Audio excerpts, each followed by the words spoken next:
ជំរាបសួរពុកម៉ែបងប្អូនទាំងអស់គ្នាចានេះគឺជាឈុតសម្ភារៈប្រព័ន្ធម៉ាស៊ីនផ្លុំសម្បកធំ20លីត្រដែលក្រុមហ៊ុនយើងខ្ញុំបានធ្វើការដំឡើងហើយរួចរាល់ជូនដល់បងប្រុសដែលមានទីតាំងនៅខាងស្រុកបរសែបក្នុងខេត្តកំពង់ស្ពឺសម្រាប់ម៉ាស៊ីនផ្លុំសម្បកធំ20លីត្រនេះគឺផ្លុំម្ដងចេញបានមួយធុងពុកម៉ែបងប្អូនហើយសម្រាប់ការផ្លុំវិញពុកម៉ែបងប្អូនអាចធ្វើការផ្លុំបានទាំងប្រភេទធុងកតូចនិងប្រភេទធុងកធំផងដែរចាហើយសម្រាប់ម៉ាស៊ីនដែលក្រុមហ៊ុនយើងខ្ញុំបានរៀបចំដំឡើងជូនដល់បងប្រុសនេះគឺជាប្រភេទម៉ាស៊ីនថ្មីដែលក្រុមហ៊ុនយើងខ្ញុំនាំចូលពីរោងចក្រផ្ទាល់ជាប្រភេទម៉ាស៊ីនបកកេះខ្លាញ់គោតែម្ដងពុកម៉ែបងប្អូនក្រុមហ៊ុនយើងខ្ញុំសូមគោរពអរគុណដល់បងប្រុសយ៉ាងជ្រាលជ្រៅដែលបងប្រុសបានជឿជាក់ជ្រើសរើសដំឡើងប្រព័ន្ធម៉ាស៊ីនផ្លុំសម្បកធំ20លីត្រនេះពីក្រុមហ៊ុនយើងខ្ញុំចាអញ្ចឹងបើសិនជាពុកម៉ែបងប្អូនបច្ចុប្បន្នដែលកំពុងតែស្វែងរកជាប្រភេទ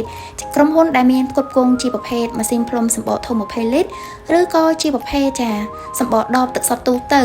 ពុកម៉ែបងប្អូនអញ្ជើញសាកសួរព័ត៌មានបន្ថែមជាមួយខាងក្រុមហ៊ុនយើងខ្ញុំបានក្រុមហ៊ុនយើងខ្ញុំមានលក់ជាប្រភេទម៉ាស៊ីនផ្លុំសម្បកដបនិងប្រភេទម៉ាស៊ីនផ្លុំសម្បកធំ20លីត្រទៅតាមតម្រូវការពុកម៉ែបងប្អូនចា